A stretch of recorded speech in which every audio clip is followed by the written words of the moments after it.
A millionaire CEO ordered a late-night pizza and opened the door to two little girls delivering it.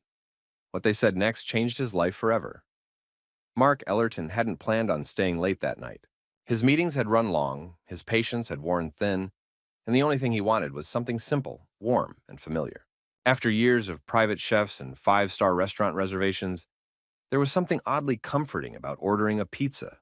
No scripts, no etiquette, no expectations, just melted cheese and quiet.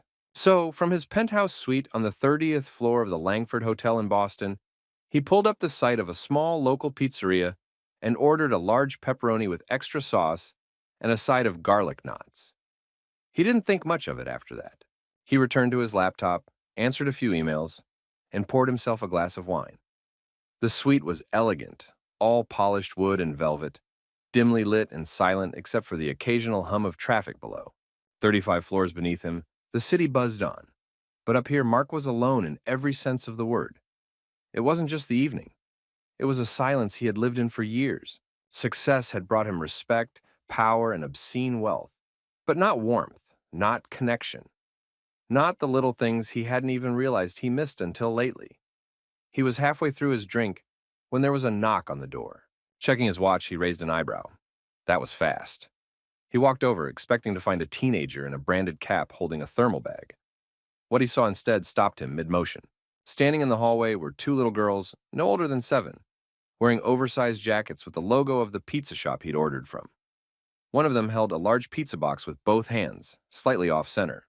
The other stood beside her, blue eyes bright but tired. Her breath came in shallow bursts from the cold outside, visible in little clouds against the warm air spilling from the suite. "Your pizza, sir," said the taller girl politely, her voice a touch rehearsed, like someone who'd been told exactly what to say. Mark blinked, frozen by the surrealness of it. He opened the door wider. "Oh, wait, what?" "We're from Maggie's Oven," said the girl with the pizza. "Order number 37. For a moment, he didn't speak. He simply stared at them, confused, concerned, and, deep down, moved. Their hair was damp with melted snow, and their shoes looked too thin for the weather. There were no adults in sight. He looked past them into the hallway, half expecting someone to step out of the elevator or around the corner. But there was no one. Only the two girls, the pizza, and a moment that suddenly felt much heavier than it should have. "You delivered this yourselves?" he asked, keeping his voice low and careful. The girls nodded. "Where's the driver? Where's your mom?" The girl who had spoken first hesitated, then said, "She's at the store. She makes the pizzas. We help deliver them. There's no money for drivers." Mark's heart dropped. He had expected dinner. He got a glimpse into someone's desperation. He stepped aside. "It's freezing. Come inside for a second, okay? Just to warm up." They exchanged a glance. The younger one looked nervous, but the older girl gave a small nod. "Okay, just for a minute." He took the pizza box from her gently and set it on the coffee table. The girls hovered near the doorway, hesitant but shivering. He grabbed 2 bottles of water from the minibar and offered them both seats on the couch. They sat close together, clutching the bottles with small, cold fingers. Mark sat across from them, still unsure of how to process what was happening. These weren't delivery workers. These were children, exhausted, responsible children carrying something far too heavy for their age. And they weren't complaining. They weren't asking for anything. They were simply doing what they thought they had to do. Something stirred in him, a mixture of guilt, protectiveness, and awe. This wasn't a story. It wasn't a photo op. It was 2 little girls standing in front of him, tired but brave, surviving because their mother was doing everything she could, and they were helping her the only way they knew how. He asked them gently, "Can I take you home?"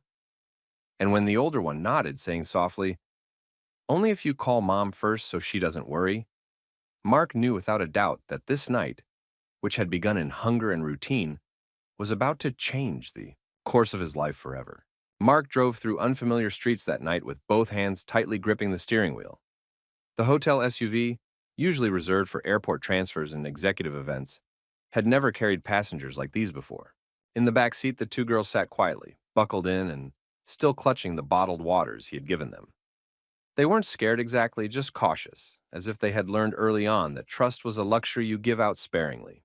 Mark kept glancing at them in the rearview mirror, struck by how composed they were for their age. Most kids would have been giddy from the ride, fidgeting, asking questions, but these two stared out the window silently, like adults with too much on their minds. Before they left the hotel, he had called the number they gave him. Their mother had answered, her voice strained and breathless, muffled by kitchen noise and the clang of metal. The moment he introduced himself and explained who he was, and that her daughters were with him, there was a pause, sharp, terrified, and then tears. She had been working nonstop, and they had taken the delivery without her permission, hoping to help lighten her load. Mark assured her he was bringing them home safely and asked for the address. She gave it hesitantly, with disbelief still thick in her voice, as if the whole situation were part of a dream she hadn't dared imagine. The pizzeria was in Dorchester, an old neighborhood on the edge of the city. Not dangerous, but run down in places, with cracked sidewalks, flickering neon signs, and narrow buildings packed tightly together. When they turned the corner onto the street where the shop stood, Mark saw it immediately. A faded sign above a small storefront read, Maggie's Oven. The windows were fogged from inside, and a single overhead light flickered above the entrance. As he parked, the girls unbuckled themselves and got out before he could open the door. They clearly knew this place. Every step of the path, every sound. He followed them through the front door, the bell overhead jingling as they entered.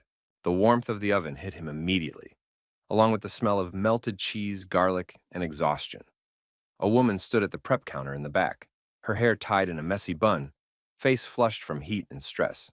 She wore a flour-dusted apron and held a metal tray in one hand. When she saw the girls, she dropped it with a clatter. "Lily! Ellie!" she gasped, rushing toward them. They ran to her, and she dropped to her knees, wrapping them both in a frantic hug, pressing kisses to their hair as if she couldn't believe they were real. Mark stepped back slightly, not wanting to intrude, but she looked up at him quickly, her eyes red and full. "You brought them home," she whispered, as if it were the greatest act anyone had ever done for her. "I couldn't let them walk back in the cold," he said softly. "They delivered a pizza to my hotel room." She let out a choked laugh and covered her mouth with one hand. "I didn't even know they left. I was so backed up, I didn't have time to think." Mark nodded. "They told me. They were trying to help you." She stood, pulling the girls up with her. "I'm so sorry. They shouldn't have. This wasn't safe. They know better." Lily looked up at her. "You were tired. We wanted to help." Mark felt something inside him tighten again. This wasn't some dramatic tale or a case of neglect. This was a family on the edge, doing the best they could with what they had. He saw it in the mother's eyes. The sleepless nights, the constant math of what can be paid now and what has to wait. He saw it in the girls' calm, in their willingness to carry weight that shouldn't be theirs. "I'm Mark," he said, offering his hand. "Mark Ellerton." She shook it, eyes widening slightly. "The Mark Ellerton?" He smiled faintly. "Apparently, yes. I I've seen your face in the business section. I thought it was some kind of mistake when you called." "Not a mistake," he said. "Just a strange night. And a very unexpected delivery." She laughed again, softer this time. "I'm Megan, and I'm grateful. More than I can say." He looked around the shop. It was clean but worn. The counters were old, the walls patched with signs and faded photos. The oven buzzed constantly. There were only 2 tables inside for customers. A handwritten chalkboard listed the menu above the register. "Do you run this by yourself?" he asked. Megan nodded. "Most days, yeah. I've got one girl who helps with prep, but it's mostly just me. My husband," she paused, her voice catching. "He passed away 3 years ago. Stroke. I used the life insurance to open this place. It was his dream. I'm just trying to keep it going." Mark didn't say anything at first. He just looked at her, really looked, at the way she stood protectively in front of her girls, at the tired pride in her posture, at the way her hands trembled from fatigue but kept moving. "You shouldn't be doing this alone," he said finally. Megan gave a small, weary shrug. "I didn't think I had a choice." Mark looked at the girls, who were now sitting at a table, splitting a breadstick between them. Then he looked back at Megan. "Maybe you do." He didn't know yet what he meant by that, but something in him had already decided that he wouldn't walk away from this. Not tonight, not tomorrow. Because sometimes, the most unexpected deliveries come not in a box, but in the form of people who remind you what you've forgotten. How to care, how to see, how to stay. Mark returned to the hotel that night, unable to think about anything else. His phone buzzed with emails, texts from investors, reminders about the morning's meetings, but he ignored them all. The image of Megan in that small kitchen, hair pulled back, sleeves rolled up, trying to run a business with her bare hands. It stayed with him. So did the girls, sitting quietly at the table, acting more like tiny adults than children, their lives already shaped by necessity. He couldn't shake the feeling that he had stumbled into something more important than any merger or deal. He'd built companies, overseen teams of hundreds, but he had never seen resilience like that in a corner pizza shop on a side street no one ever wrote about. The next morning, while the sun was still low over Boston's skyline, Mark sat at the desk in his suite with a legal pad and a coffee that had long gone cold. He began sketching out numbers, not business models, not projections for his own firm, but estimates for equipment upgrades, part-time labor costs, website design, delivery logistics. It had started as curiosity, but it quickly became something more focused, more driven. He didn't want to buy Megan's business or turn it into a franchise. He just wanted to help her breathe, give her a system that didn't crush her, give the girls their childhoods back. He called her late in the morning, unsure if she'd even pick up, but she did. Her voice was cautious, polite.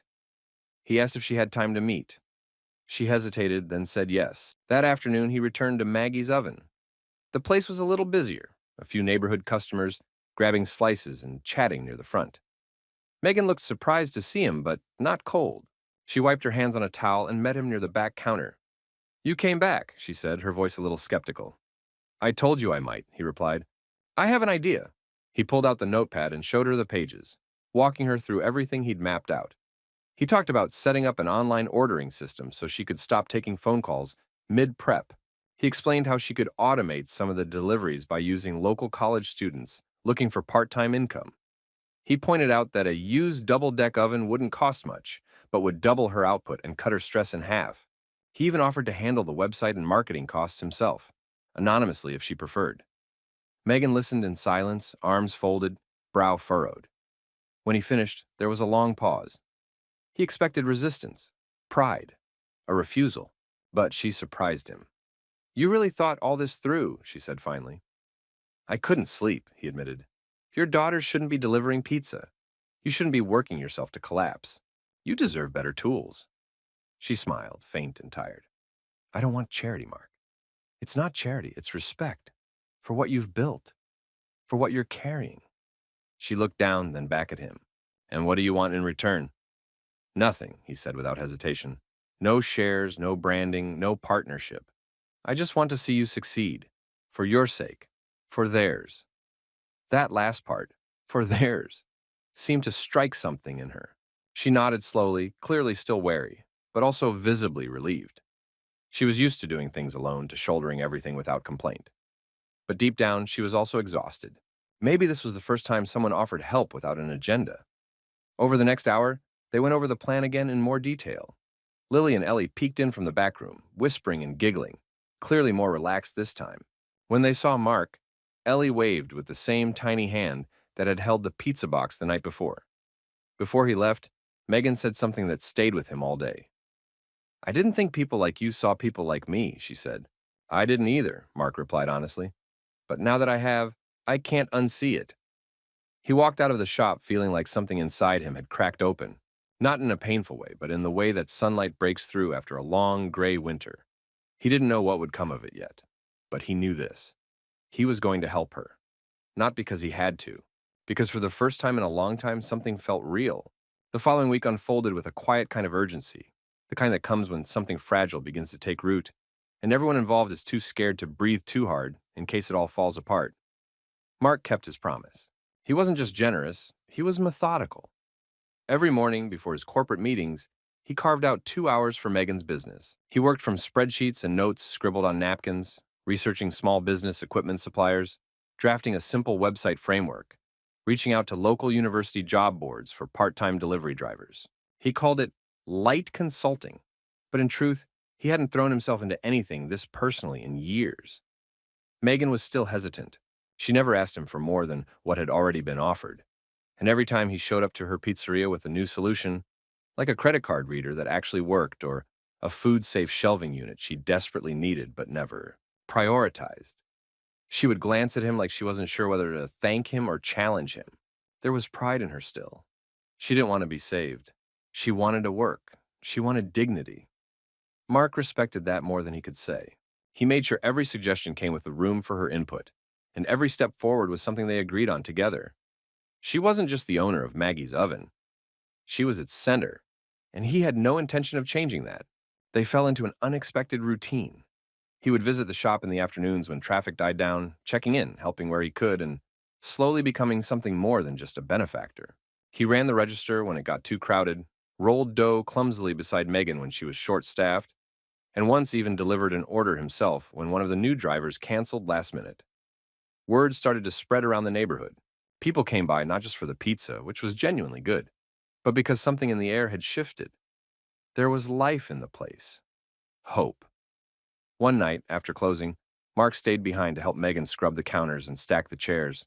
The girls were in the back playing with leftover dough, giggling softly. Megan had flour on her cheek and a strand of hair stuck to her forehead.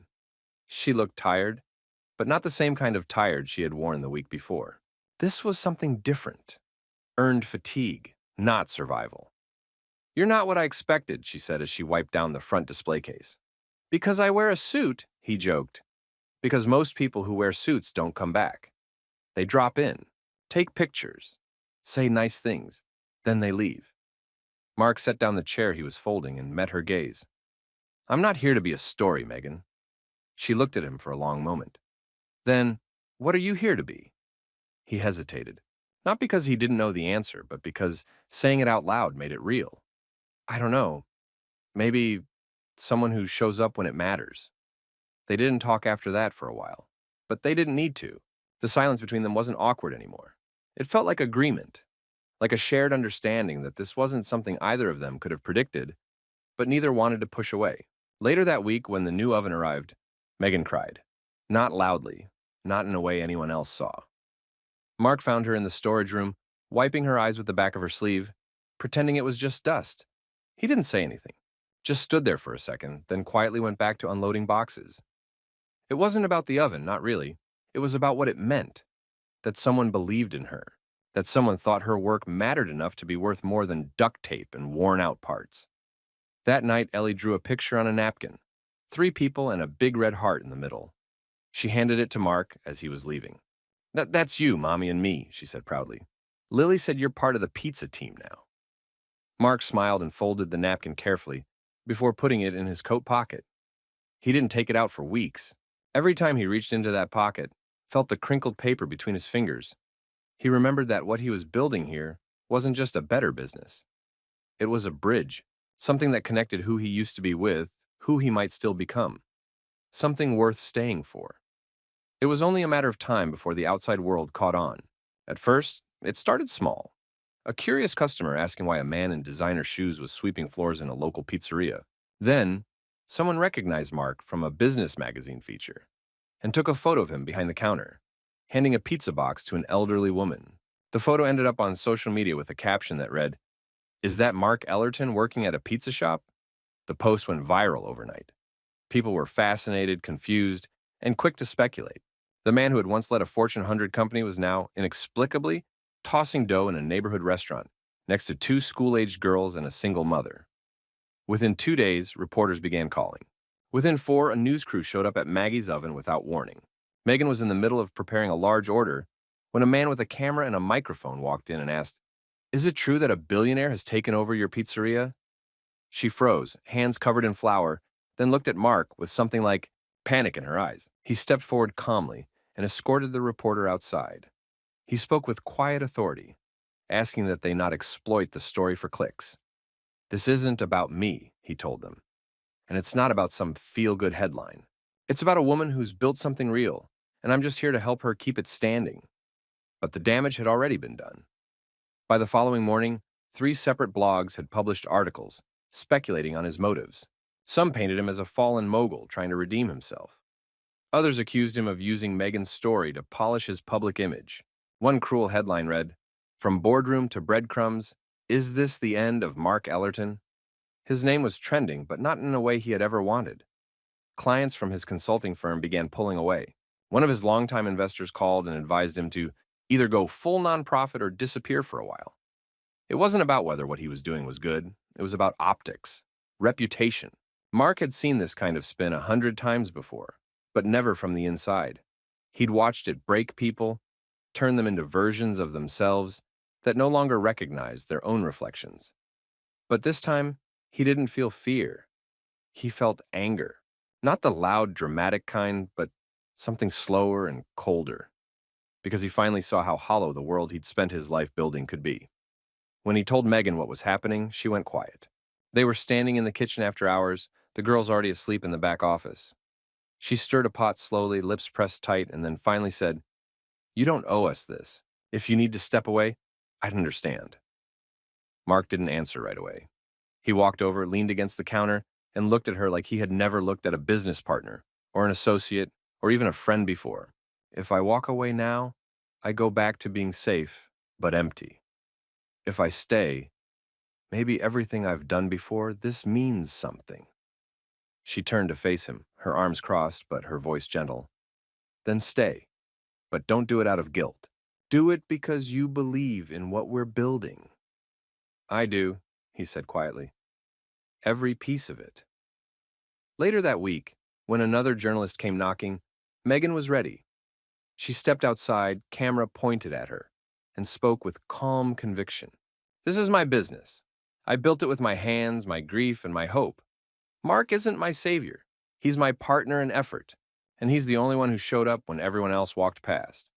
That video clip got shared more than any of the previous stories. People started seeing the truth beneath the narrative. Not all of them, but enough. Donations began arriving from strangers who had read Megan's words. Someone sent 10 brand new delivery bags. A bakery down the block offered to share their delivery drivers. A local print shop offered free menus. It wasn't a flood, but it was something. It was proof that even in a cynical world, honesty still echoed. The media frenzy eventually faded. The reporters stopped calling. The attention moved on, as it always does. But something had shifted permanently. Maggie's Oven was no longer just a pizza shop. It was a symbol of resilience, of unexpected kindness, of two lives that had crossed in the most ordinary and extraordinary way. Mark lost clients, sure, but he gained something else. And as he walked into the shop each morning, greeted by the smell of yeast and garlic, by the sound of Ellie laughing in the back, by the sight of Megan wiping down the counters with the same quiet fire in her eyes, he knew he had traded up. The first snowfall of the season arrived quietly, coating the streets outside Maggie's Oven in soft white layers before most people were even awake. Mark stood at the front window that morning, holding a cup of coffee and watching the flakes settle on the narrow sidewalk. Inside, the kitchen was already warm, the ovens humming, the scent of rising dough mixing with cinnamon from the rolls Megan had started experimenting with.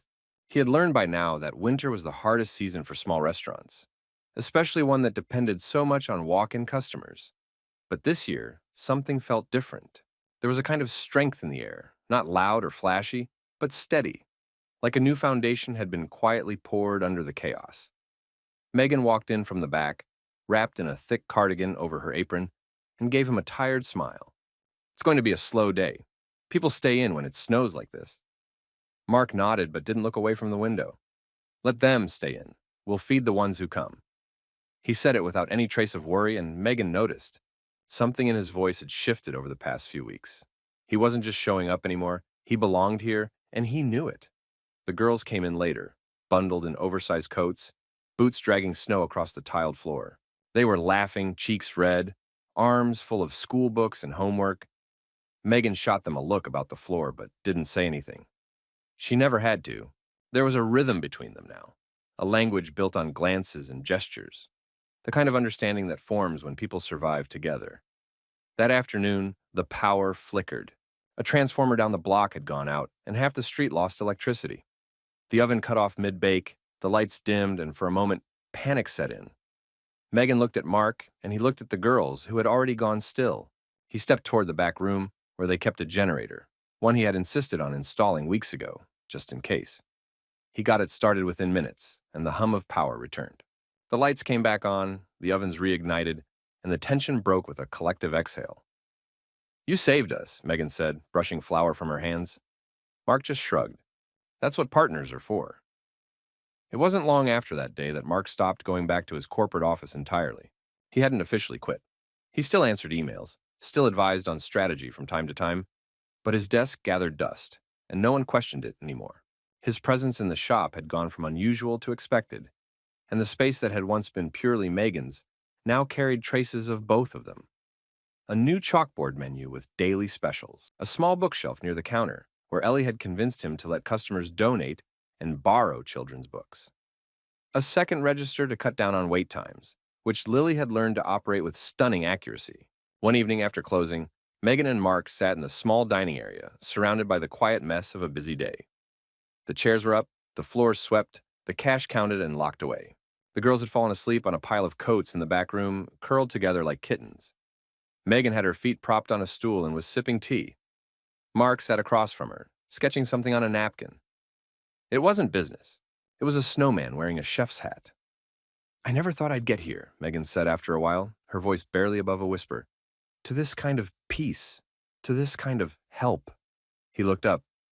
"You didn't get here alone, but you built this. You made the space for it." She met his eyes. "So did you." There was a long silence between them, but not an awkward one. It was a pause filled with something unspoken, something slowly becoming undeniable. She stood first, walked over, and sat beside him instead of across. He didn't move away. She leaned against his shoulder, and he let his head rest gently against hers. They stayed that way for a long time, listening to the quiet hum of the fridge, the distant sound of wind brushing against the windows, and the soft, steady breathing of the girls asleep in the next room. Nothing was official. Nothing was declared. But in that stillness, it became clear. This was no longer about pizza or business or even second chances. It was about choosing each other. Not just in moments of crisis, but in the steady days that followed, the ordinary ones, the quiet ones, the ones that asked not for grand gestures but for presence. They didn't kiss. They didn't need to. Some beginnings happen not with fireworks, but with silence shared between two people who finally feel safe enough to stop pretending they don't need anyone. Spring crept into the city gently, melting the snow and washing the streets in soft light. At Maggie's oven, the sun now spilled through the front windows in golden stripes, catching on the flour dust that always hung faintly in the air. The new season brought more than just warmth. It brought change, though not in any dramatic way. Things were quieter, steadier. Days passed with their own rhythm. The shop opened on time, orders came in, deliveries went out, and at night the tables were cleaned and the lights dimmed one by one. It was the kind of consistency Megan hadn't known for years, and she had Mark to thank for that. He never claimed credit, never tried to take the spotlight.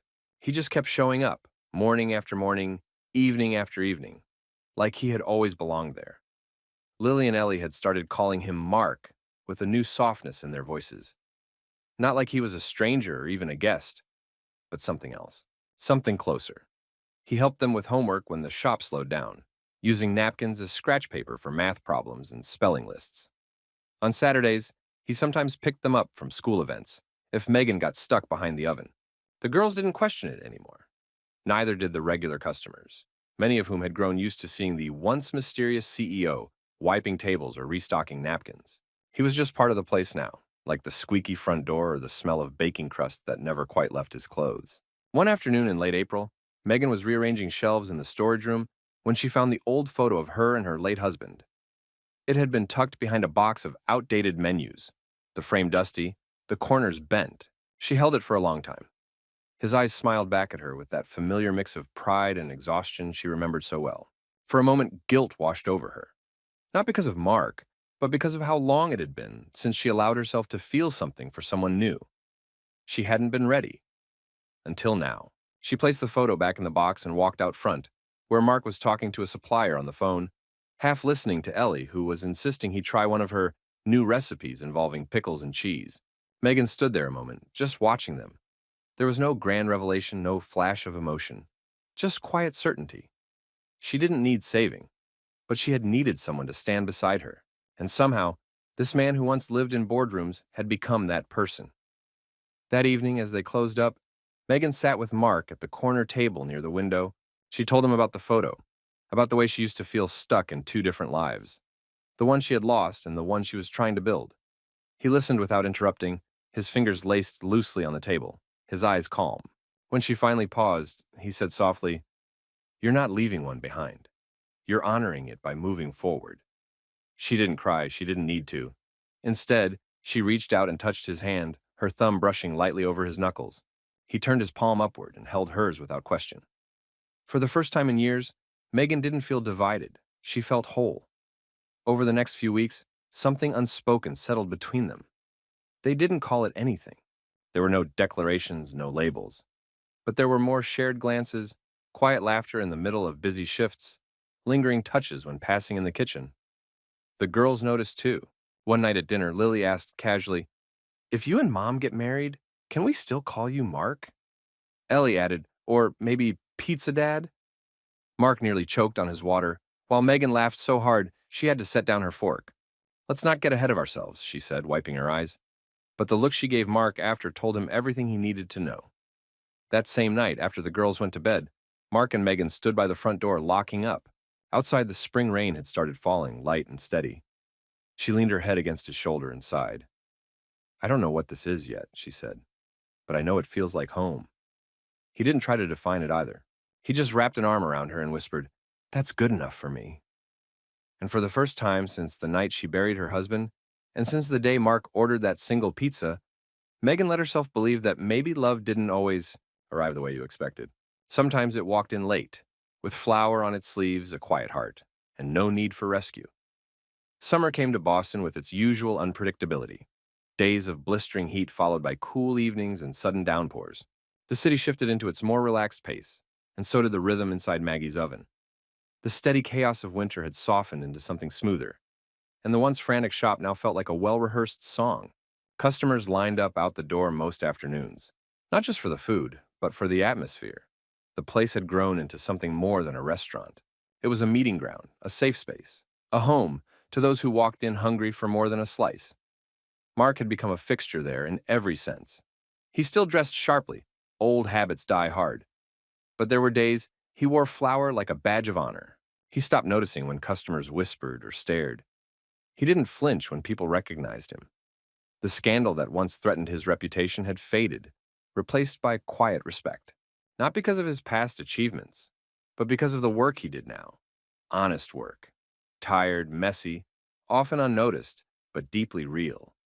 He had learned how to move through the kitchen without bumping into Megan. He'd memorized the girls' favorite songs and played them during closing.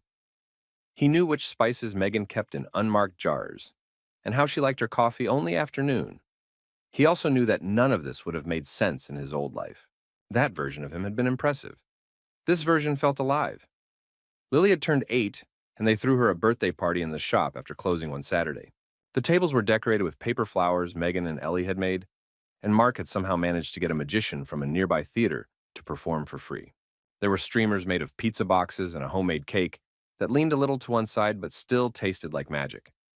Half the neighborhood showed up. For the first time in a long time, Megan didn't look tired. She looked full of joy, of laughter, of gratitude. Later that night, as they cleaned up, she found Mark sitting alone at the back table, staring at one of the birthday drawings Lily had made. "It's us," he said when she joined him. "Me, you, the girls, and the oven." She even drew the dough hook. Megan smiled. "She's observant." Then she sat down beside him, not on the opposite side of the table, but right next to him, their shoulders touching. He looked at her more seriously this time. "Do you think this could really last?" She didn't hesitate. "It already has. The rest is just more days." Soon after, they made it official, not with fanfare or a dramatic announcement, but with quiet agreement. Mark sold his remaining shares in his old firm and used part of the money to open a second Maggie's Oven in a nearby neighborhood that had lost all its small businesses during the pandemic. This time, Megan wasn't just the name on the window. She was the face in every local feature, the voice in every radio interview. Mark stood beside her, but never in front. He managed logistics and staff and contracts, but the vision was always hers. And it worked, because they had built it not from ambition, but from need.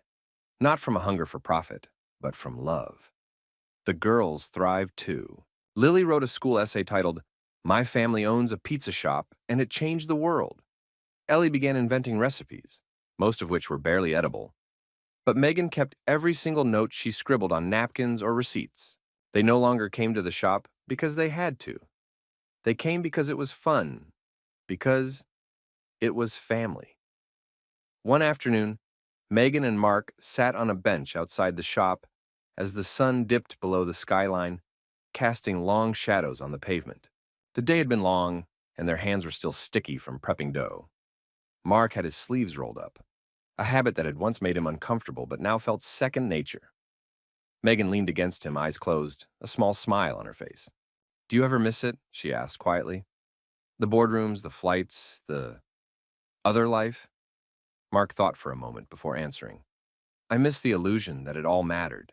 But this," he looked at the shop, at the chalkboard sign they let Ellie decorate, at the bike Lily had parked by the back door, at Megan's hand in his. "This is what matters."